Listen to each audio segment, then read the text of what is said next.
Hello and welcome back to our top 15 games of the 2010s. This is You're still Cloud, here? and we got Jack, myself, Justin, and Landon counting down our favorite games from the last Wait 10 a years. second. There's two You of mentioned you? yourself twice. Oh, fuck. My secret's out! Oh, shit. Okay, just kidding. No, I gotta go Cloud shoot has the other one. Cloud doesn't have a girlfriend. He just has a clone. damn it. They know. No, so, Alright, it's Jack, me, Justin, Landon in that order. Going around the room, starting with our number 10s. Jack, go ahead.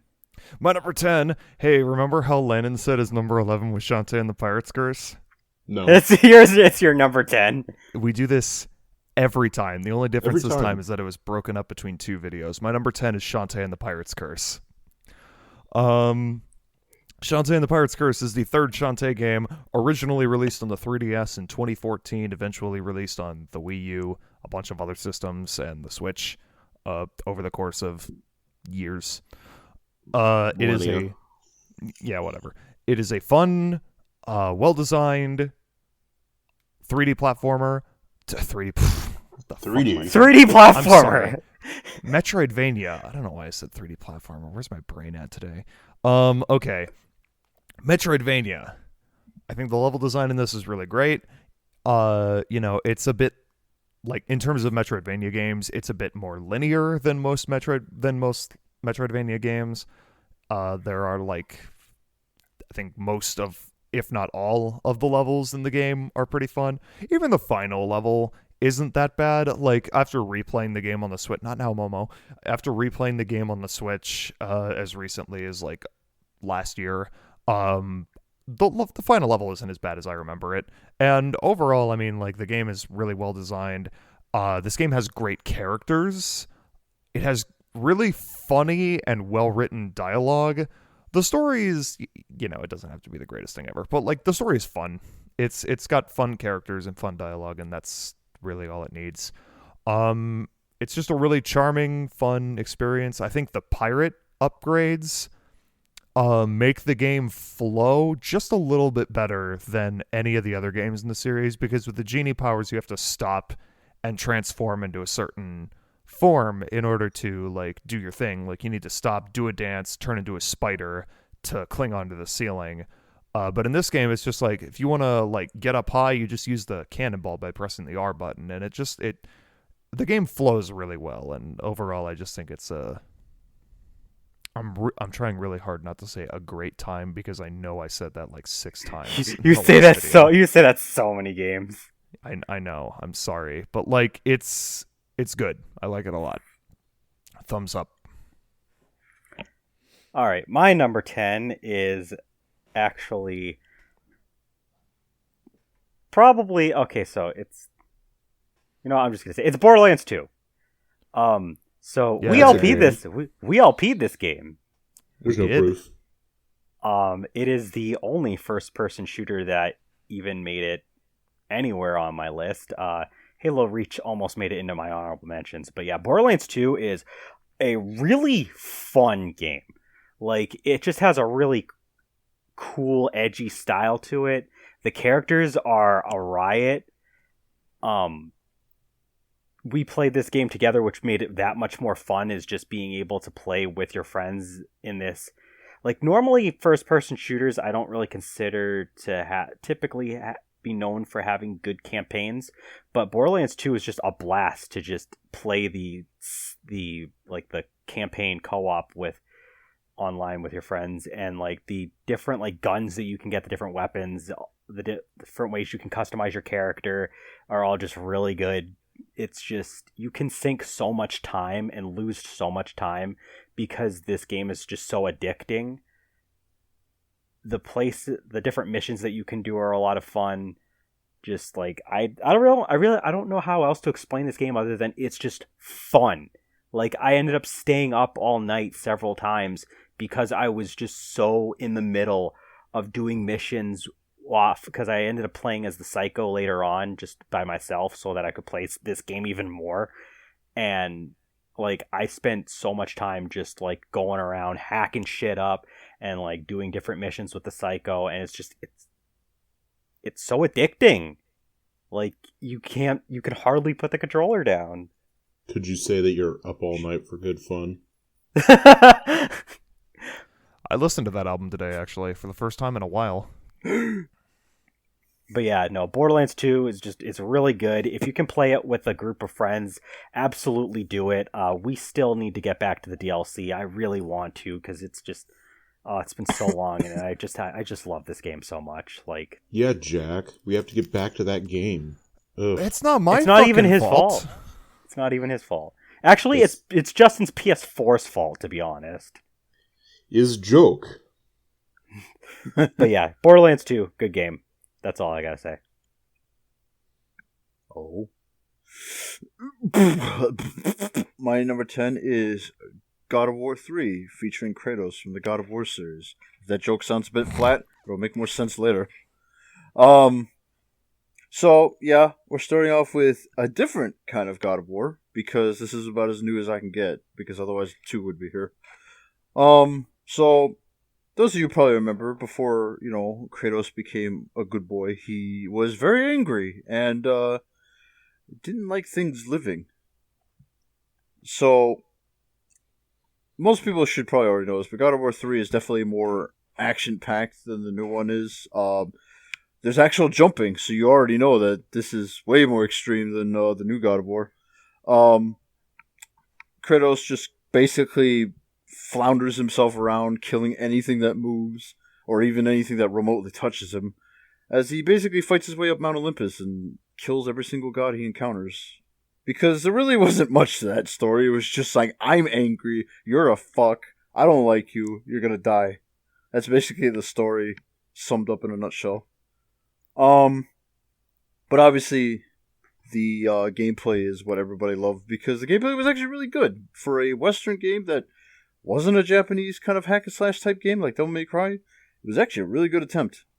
About the only thing I don't like about the God of War series, Kratos fucking staggers way too goddamn much. I mean, I know staggering is to make sure that you can't just do the same combo over and over again and expect to win, but, fucking the weakest enemy can make you stagger by just hitting you once, and it kind of pisses me off. So you're basically doing dodge rolls all the time, either to avoid damage altogether, or because somebody just fucking stun locked you. So that gets annoying. I would actually argue there's somewhat, I say somewhat because it's not too complicated.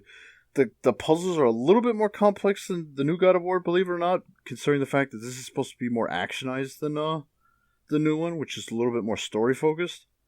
But it's not by much. And this is pretty much the end where Kratos stopped actually being an unsympathetic character and kind of supposedly ended it all, but we all knew he wasn't actually dead when you saw that blood trail at the end of the game. It's like, oh, there's no body, woo! But yeah, God of War 3, despite what might some people think about it, and the fact that Kratos was very unlikable in the old series, it's still a good game, regardless of how you might feel about the main character. So, yeah, number 10. I think it's very deserving of that spot. No, it's not, because Dragon Quest XI-S Echoes of an Elusive Age for Nintendo Switch deserves that spot, says me. So you should probably talk about that instead. Thanks. No, why don't you tell us about it instead? F the cops. I mean, huh? Whoa. I don't really want to, because I just talked about this game in that last list video we fucking did. I mean, huh? Anyway. Say a few words at least. I said a mouthful for the title. What more do you want from me? To be fair, it takes a lot of effort to say the title of the game. Dragon Quest XI, yada yada yada of the yada yada yadas, is a pretty, standard RPG experience. It doesn't, probably the biggest thing is it doesn't try to go outside of the box, but, everything it does within the box is very excellent. The one thing to make, Jack happy is it's not very grind happy. Unless you're doing Act 3, which is the post game, you've already beat the game. So yeah, sure, go grind if you want. I never had to stop and actually grind too much, because all of the characters, in their like skill trees and stuff, are like you can make some pretty powerful team ups, depending on what skills you unlock. So it's very playable. The story is good. I enjoy it. I enjoy the characters a lot. I enjoy the music. It's got a full orchestrated soundtrack.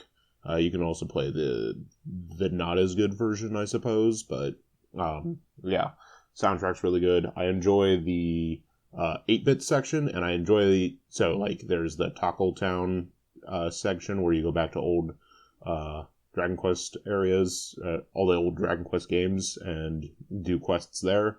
But then you can play the entire game in an 8-bit mode, a la the 3DS version. And it is fantabulous. Buy this game, please. Thank you. That's my TED Talk. All right, Jack, number 9. Right. My number 9 is The Last of Us. The Last of Us is a third-person game. It is, in fact, a video game, and it was released this past decade at least. Oh, no way. The Last of Us is a third-person shooter / survival. I wouldn't call it a horror game, but survival. Survival is definitely a survival spooker game. Sure. Where you play as Joel, who in the beginning of the game loses his wife and child to, or does he have his wife? I don't remember. They don't have a wife. They don't have a wife. That's right. He just has the kid. He loses his daughter to the zombies, the zombie apocalypse, and then there's a time skip, and then it's basically you controlling Joel. You meet Ellie, and you have some wacky adventures in the zombie apocalypse, and it's a really well-designed, well-crafted game with really the story is the main thing. The story is fantastic. The story in this game is incredible, even. It's not to say that the gameplay is bad. The gameplay is good. It's fine enough, but it serves the purpose of what you're doing, I guess. I don't know. What am I saying? But the story, it's very, very good. Great characters, great voice acting. The game looks fantastic. Overall, just really well made.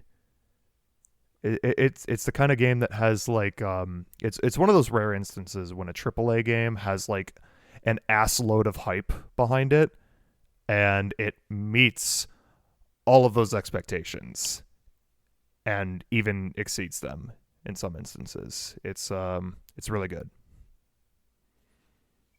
All right. My number 9 is a game that was on someone else's list in the last video.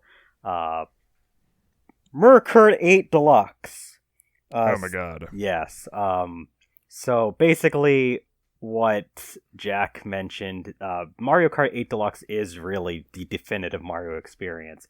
It has 48 tracks, which is well beyond that of any other Mario Kart game, and they're all mostly really good tracks. There's only a couple. There's none that I would consider bad. There's a couple that are but 48 tracks and they're pretty much all hits. That's insane. They all look great. They sound great.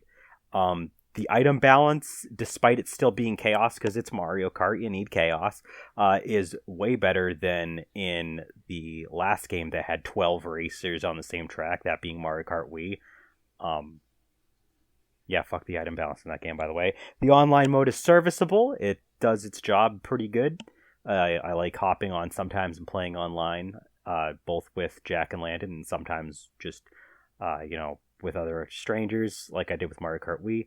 The battle mode was a welcome addition to the deluxe port, which is again, like Jack said, part of the reason why the deluxe version specifically deserves to be in the slot rather than just Mario Kart 8. Yeah, it's really good. Lots of different characters, lots of different carts and wheels and stuff configurations that you can do, and it's the most well put together, most complete Mario Kart game, and it's hard to not find something to like about this game. So, yeah. Everything about it is awful. Yeah, it's Fuck you!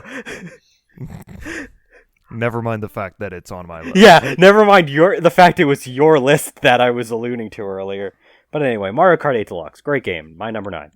Oh.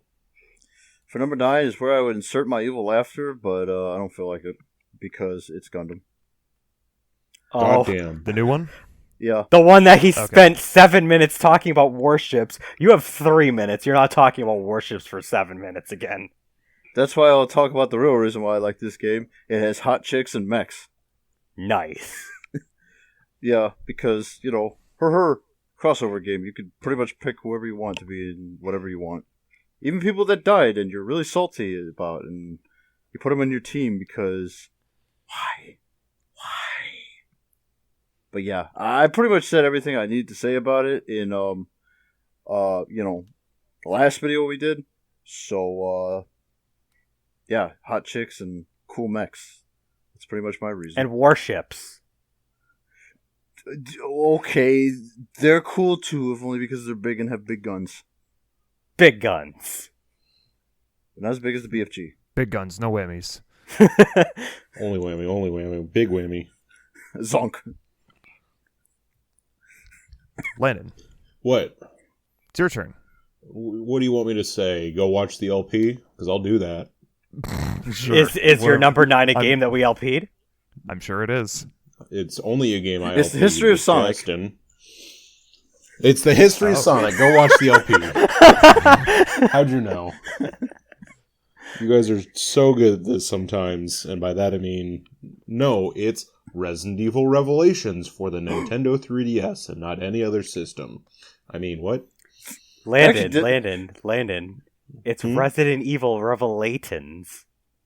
Oh, Revelation. Yeah, he still has the misprint. I only have the misprint because that's the only version that matters. I'm pretty sure. That's a rare copy now. Yeah. Resident Evil Revelations is a good game. It is... No way. Oh, you're right. Never mind. I'll shut up now. Tell us why it's a good Okay. game. Go watch the LP. I mean, what? It is... Isn't the LP like 8 years old? So? Just Go about. watch the LP. It aged better than the Resident Evil 6 LP. Yeah, that's... Where was I? I'm lost. Who are you? Resident Evil Revelations, I feel, blends the formulas of action of, Resident Evil 5 and 6 and I guess, yeah. And the spooky horror. So yeah, it blends like the 4, 5, and 6 and the 1, 2, and 3 kind of well together. It still has tank controls because it's a 3DS. Good luck trying to get like an action third-person shooter on a 3DS to work without tank controls. It probably could, but you did have more gyroscopic controls. I don't know, it works well for this game because, it's not a mansion, but it's a Carnival cruise ship that's gone awry, and the fish people are trying to eat you or something. I don't know. I never played the game. And then it has the action set pieces of giant whales attacking and that type of stuff because the planet is angry or something. Who knows? Item management and is solid because it's all on the bottom screen of the 3DS version. I'm specifically talking about the 3DS version for this game, not any of the others. Probably the biggest thing is the load times can be a little bit because it's a 3DS game. But goddamn, does the game look beautiful. 10 out of 10. Would Revelation again. Would misspell title again. Yes. All right, Jack. All right. My number 8 is Portal 2. Ooh. This is a game Oh, fuck you. Oh, that's a game that came out this decade. It was. It came out in 2011. This is a game that I've also probably never talked about on this channel before, I don't think, at least. That is very true. Portal 2 is a great first-person puzzle platformer? Not really platformer, but like it's a first-person puzzle game. If you don't know Portal, you shoot one portal, you shoot another, you go in one, you come out the other. There's a bunch of puzzle rooms based on that. The game has a great story. It's really well written. It has great characters. The interactions between the two major characters are very fun when they happen. Overall, it's the puzzles are great. It fixed the one problem that I had with the first game, that it was too short. It's not a super long game, but it's a good deal longer than the first one. And on top of that, this game has multiplayer co-op, which is great if you love hating your friends. But it is actually, if you cooperate, it is actually like just as good as the single player puzzles minus the story. And on top of that, at one point, the PC version got a level creator added as free DLC. So, like, people made their own levels, and there was a whole fucking... like, it's the game is just, like... I don't know. It's just really good. A lot of thought and care went into this game, and it just ended up turning out really fucking good, and I love it. Thumbs up. All right. My number 8 is another Sonic game. No way. Yeah. No way. Yes. This isn't allowed. Do you want to guess which Sonic game it is? Sonic Black Forces. Sonic and the Black Knight wasn't this past decade. It's Sonic Boom, Fire and Ice for the Nintendo 3DS. All of those are the correct answer. No, Good. I'm kidding. My number 8 is Sonic Mania. And Sonic Mania. Sonic Mania and the Secret Rings. Sonic Mania came out in 2017. It was released on the Nintendo Switch, PS4, PC, and Xbox One. It is a return to form for 2D Sonic. It takes heavy inspiration from the retro games. It's made by the same people that did the mobile ports for Sonic 1, Sonic 2, and the HD port of Sonic CD, which would also go on mobile. They just knocked this out of the park. Like, the music is some of the best music in the Sonic franchise. The levels are some of the best levels in the entire Sonic series. The level design is just really great. Like, it mixes speed and platforming in ways that just, like, this game just filled me with a lot of nostalgia and unbridled joy when I first played it. And that's kind of hard for a game to do. It's so good at what it does. And I can keep picking it up and going back to it. They updated it later on with a Plus expansion, and that's really good because I definitely can always use more reasons to come back and play Sonic Mania. There's the boss battles are really fun. There's a Puyo Puyo boss in one of the levels, so that's great. Landon's gonna complain about crush deaths. Complaining. And Jack crush deaths. Jack will complain about crush deaths too. I'm coming off the experience that I played the mobile ports of the other Sonic games, so I was already used to the weird slight physics differences, but that doesn't make it good. It doesn't even happen that much. It doesn't you make just it died. good, though. You just died in one place over and over because you didn't learn from your mistake. Incorrect. You are wrong and nitpicking and biased. You are nitpicking I win. and biased. I win. Bye-bye. Oh my god. Anyway, Sonic Mania is just a hell of a lot of fun. I definitely suggest that if you like 2D platformers or a Sonic, that you should have already played this game. If you haven't already, then go play it. We LP'd it, we reviewed it. I don't really have anything else I need to say. Oh. My number 8 is Senran Kagura Peach Beach Splash. Yes, I actually did enjoy it that much. So actually one of the things I liked about this game is the fact that it wasn't just another hack and slash, because while that was the series' tradition, switching up the gameplay a little bit is actually kind of fun. And the shooter aspect is kind of weird because they're water guns. Like, you have to actually keep in your mind that they're water guns. They do not shoot bullets.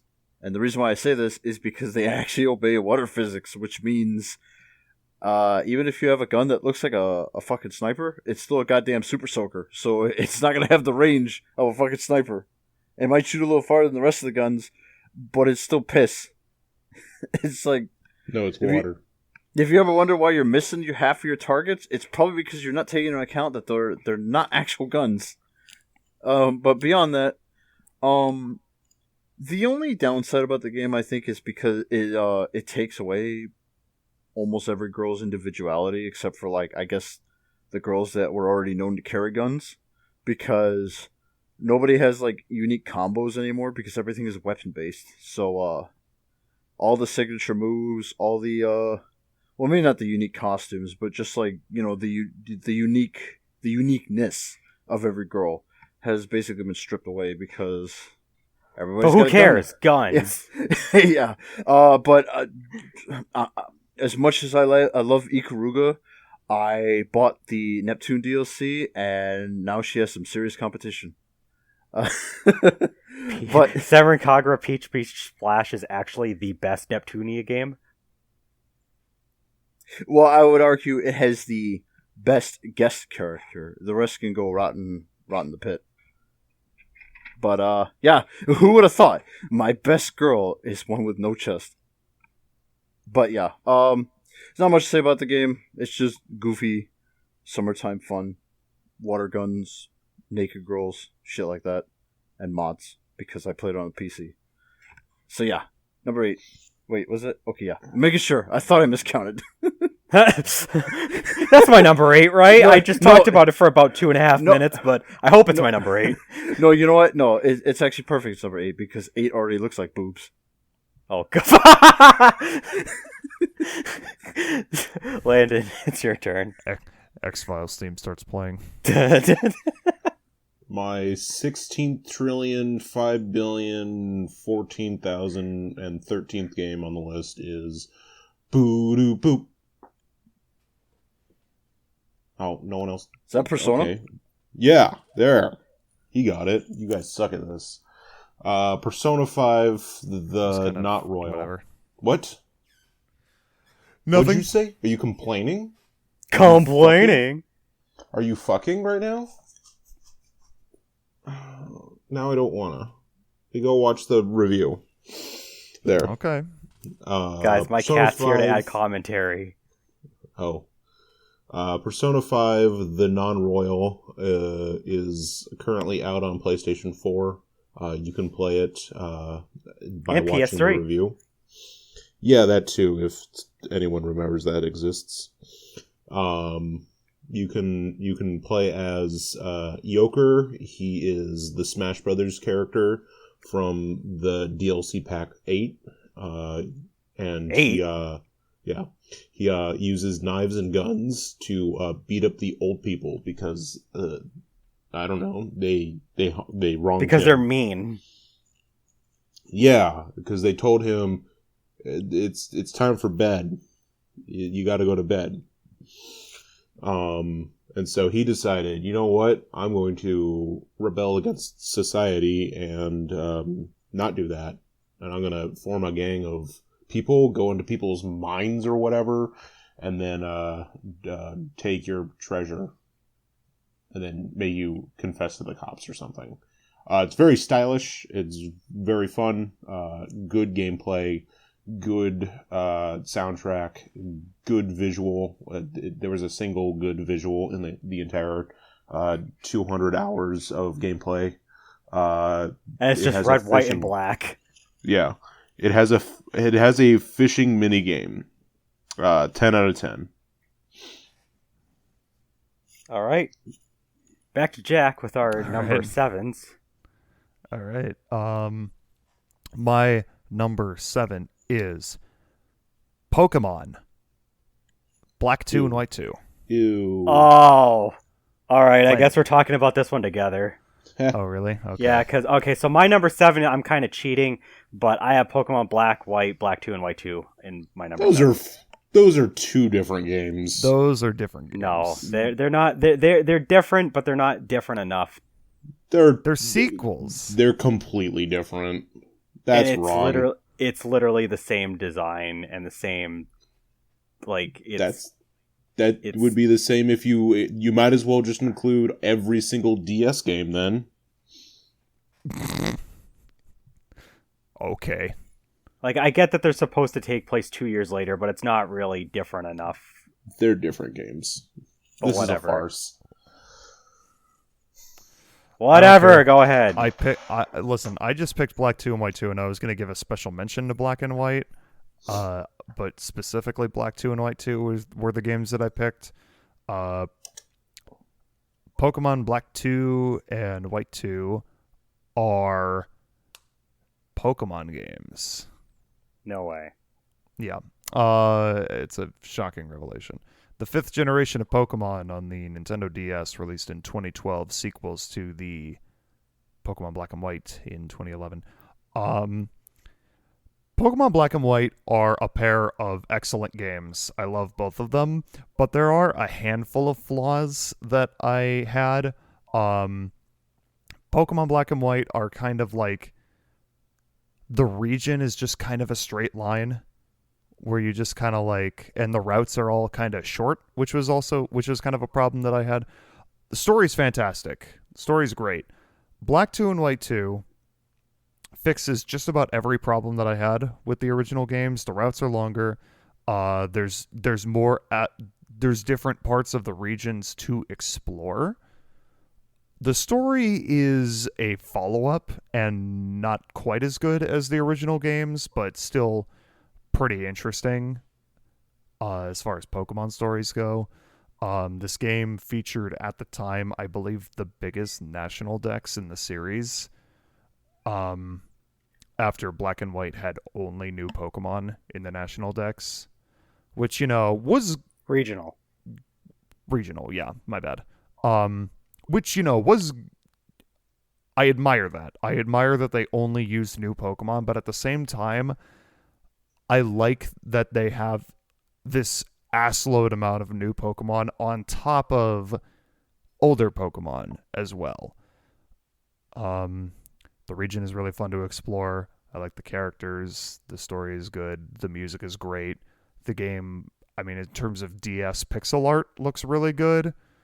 Anything you want to add, Cloud? Well, I had ideas for what I wanted. Sorry, No. I kind of said No. everything. I had ideas for what I wanted to say, but I was kind of being given a hard time for lumping all these games together. Good. So the story of the first games are better than second games. The second games, though, they add a lot to the Unova region that make it better in many ways. There's a lot more post-game stuff to do. I think Black 2 and White 2 are shining examples of what Pokemon post games should be. You don't need a whole ass battle frontier, but having the Pokemon World Tournament was awesome. The battle subway's fine. They had that brought over from Black and White 1. White Tree Hollow and Black Tower are really cool bonus areas that you can go to, and you even get rewarded with a shiny Pokemon if you can complete the challenge, and it's a little different than usual battle facility things that you're given at the end of Pokemon games. I actually like the Unova region. I think the Unova region is one of my favorite regions, and the expansion that they did with Black 2 and White 2 just made the region even better.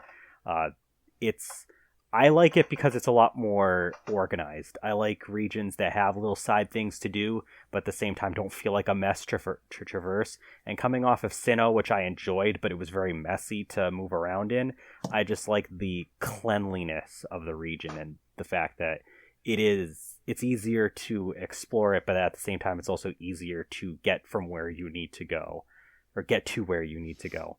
The only thing I don't really care for is the regional gym leaders in this game are not like the best bunch. Like they're all right. They're pretty cool. Some of them are pretty fun characters, but the story and the region as a whole really are what drive the game along. And your rivals from the first one and even the second game have some pretty good rivals too.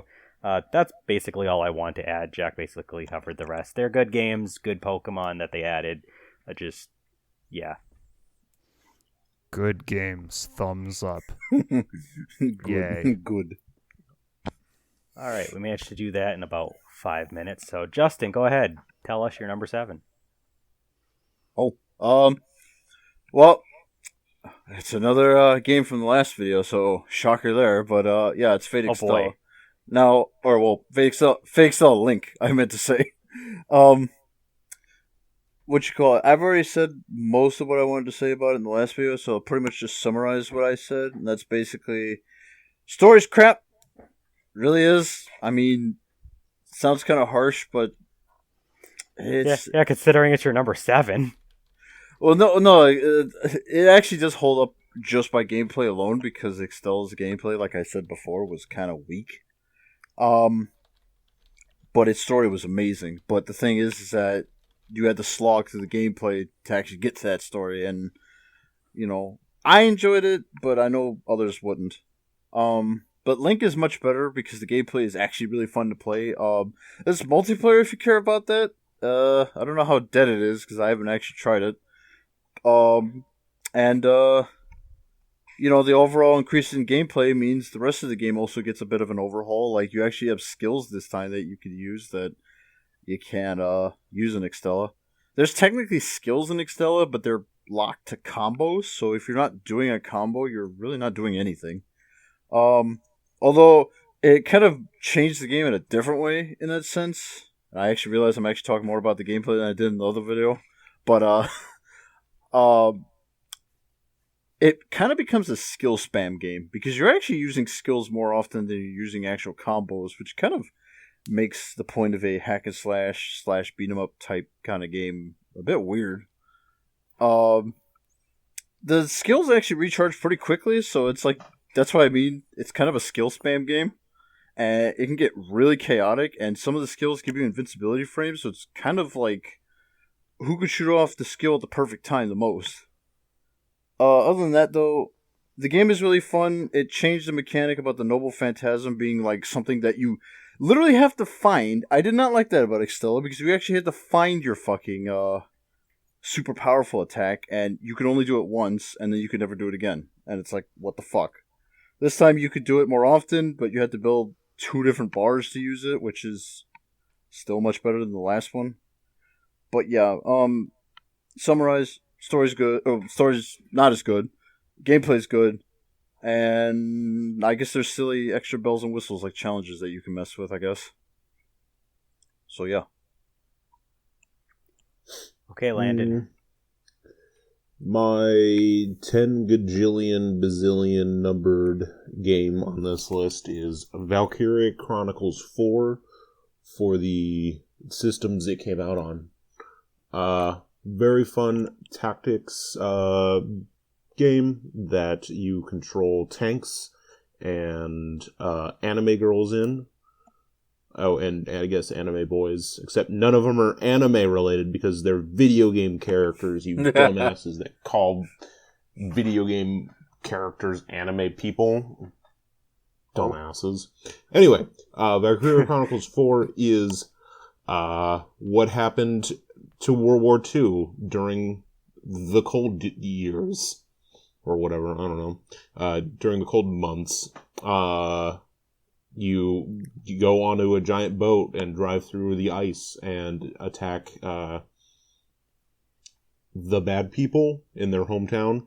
but they have like a witch or something who can cause more snow to happen. Weird. The story is fun. I really enjoy the characters in this one a lot, and the music is top notch. Also, the additional classes added to this game are fun. The Grenadier is a super fun class to add. Definitely adds to strategies you have to make while going through these maps. Overall, it is a 2 out of 10. Play the game. Damn, that's a 2 out of 10. That's high praise coming from you. Yeah. All right.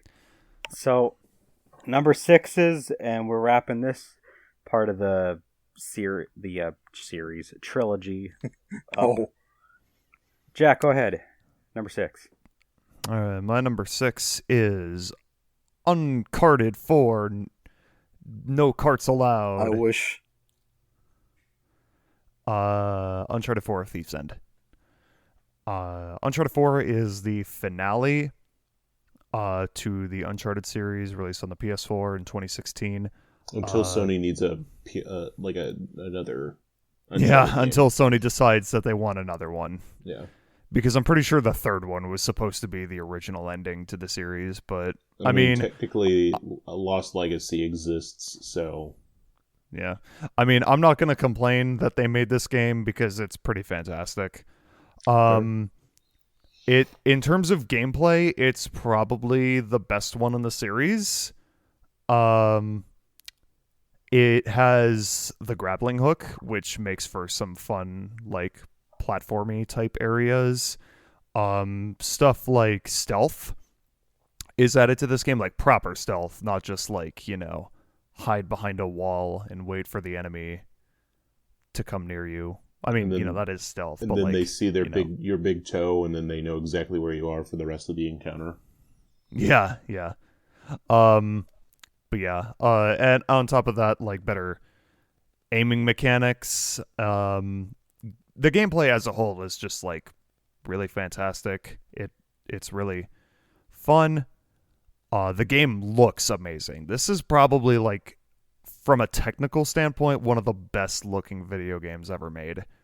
Like, there are like screenshots of this game that people take that you would swear came from, like, trailers. But no, it's just like, this game just looks really fucking good. And, characters are as fun and goofy as ever. The story isn't like the greatest thing in the universe. It's not gonna win any Oscars or anything, but it's still fun. It's a fun time. Damn it, I keep saying that. Oh well. Yeah, Uncharted 4, good game. Game's good. Checks out. My number 6 is my game of the year back from 2015, and that is Undertale. Underboob. Undertale is still one of my favorite games of all time, and it is my 6th favorite game from the last decade. It has one of the best soundtracks of any video game ever, in my opinion. And although it is a short RPG, it does a very, very good job of telling its story and giving you its characters and its gameplay in that time frame. So typically most RPGs revolve around, you have this quest and you have to go kill things and defeat these enemies on a quest to subdue a larger foe. Well, Undertale decides that they're going to kind of try to make it seem like that's the case, but they flip it on its head and they play with all the different tropes that RPGs are known to do. And that's why I really like this game. You end up falling into this underground world, and you are greeted by these different characters. And although you are supposed to get in like these fights with these different enemies, you don't have to actually fight any of them. You can spare each of them, and in fact, that's encouraged. There's different routes that you can do for the main story. Each of them takes a few hours to complete, so overall, you're spending about 15 hours on the game as a whole. like I said, so it is a little bit short, but the characters are all really good. There's the like I said, the music is really great. I'm not gonna go and spoil the stuff from the true ending from the pacifist route, because that is, sparing everybody and doing what you're supposed to do over the course of the game. But it's really good, and you find out these little twists about the universe that Undertale takes place in, and it gets very meta, and it's really interesting. I was gonna say something. I don't really remember what else I was gonna say. It's really good. It's just a great game. It's inspired by Earthbound stylistically. The graphics are, they're cute, but obviously they're like really, really, simplistic sprite based stuff. But yeah, it's a wonderful game, and if you like RPGs and you like the conventions of RPGs and you want to see what a game does when it like flips those around, this is a game for you to try. Oh. What number is this? 6. Okay, I zoned out. Part 6 is Digimon Story Cyber Sleuth, because I have to be the Digimon fag if he won't. Fair. But this is like a game that's actually labeled properly, because it's called Digimon Story, because Digimon World is not actually World. That's actually what it's named in America. Well, basically in the West. It's actually, all the Digimon World games are actually Digimon Story games. But, this is actually when Bandai Namco decided, you know what? Kids are poop heads. We should just cater to the adult fans that still love us. Because, why try to establish a new fan base when you could just use the one that you've had for years? But yeah, this is the first time they tried to go a little bit more adult, quote unquote. Because, for one thing, I think in Japan it was rated such a rating that kids couldn't buy it. And, I believe the game is rated T. I don't think it was bad enough to get an M. Imagine an M-rated Digimon game. I don't know. That might be Digimon Survive. I don't know. But, I mean, you could tell right away that it wasn't made for kids, because it's like, first person you meet, Kyoko, blonde chick. What's this? She's got booty shirts. Her shirt is open. She's got no bra. Well, I see where this is going. But yeah, because it's more for older people, the story is actually not garbage, because the Digimon World games are about as good as the Pokemon stories. Well, I mean, the stories. That's what I mean. I didn't mean games overall. But yeah, the story's got basically a facelift because, we don't have ADHD like kids do. And the gameplay, I'd actually argue the game's kind of easy, because, I mean, you don't even really have to get max level to do a ton of damage against the Digimon, as long as you know what you're doing. I would recommend you do level up at least a little bit, because that doesn't mean you could just slack off and not do anything, because the game will still kick your ass sometimes. Especially if you go for all the secret content, because fucking Imperial Dramon Paladin mode will fuck you up if you're not prepared. But yeah, beyond that, story's really good. I actually really liked it. Gameplay, I actually kind of think the difficulty juggles a little bit between being too easy and butt-blastingly hard. But I like it. I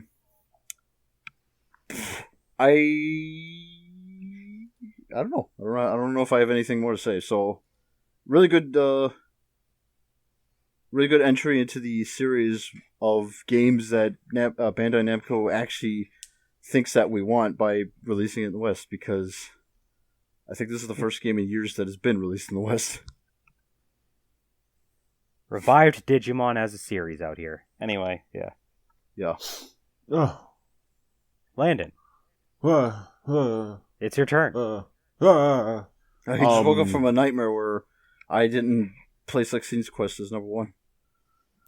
You didn't say Lexine's Quest was your number 1? That is a nightmare.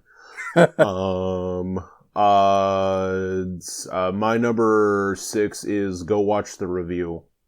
Oh god, it's another game. All of these, everything. It's Breath of the Wild, isn't it? I'll never. Yes. We go pizza? No, it's Team Sonic Racing. You don't. Obviously. So in Team Sonic Racing, you wake up 10,000 years after the calamity, and you have to go defeat Ganon in your sick rides, my bro. I don't know, the motorcycle, I guess, if you paid for the DLC. Who knows? I like how you said 10,000 years. It's 100. A billion years. So after 10 quadrillion years of being in hypersleep, you wake up on the side of a mountain, and some dead guy says, "Hi." You go, because you're the Link, you don't speak. Duh. And then you go around, you beat up some moblins, and then you walk into the final boss without defeating any of the Guardians, and you go, "Hey, don't do that, Ganon." And then he blasts you with one Omega Buster, and then it turns out you're just playing Dragon Ball Xenoverse 2 the entire time. Breath of the Wild is good. It has a very fun open world to explore. It never doesn't have something for you to see while you're going around, because a problem with a lot of open world games is going from point A to point B is very monotonous and tedious, and you just want to use the fast travel mechanic, because you just go through a wave of enemies that you fought 10,000 times because you're on a side quest. But in this game, even if you're going up against, some enemies that you've already seen, there's usually some sort of hidden, shrine here, or the Korok seed there, or a small little puzzle over here, or something. There's always something to see.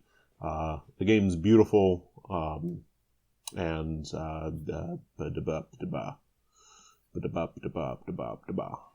Landon, which is the correct version of Breath of the Wild? The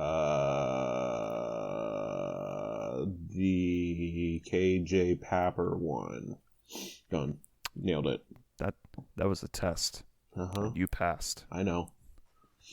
Anyway, thank you for joining us for the second part of our 3-part series of our top 15 games of the 2010s. Join us next time when we wrap up in the exciting finale, when we talk about our number 5 to 1.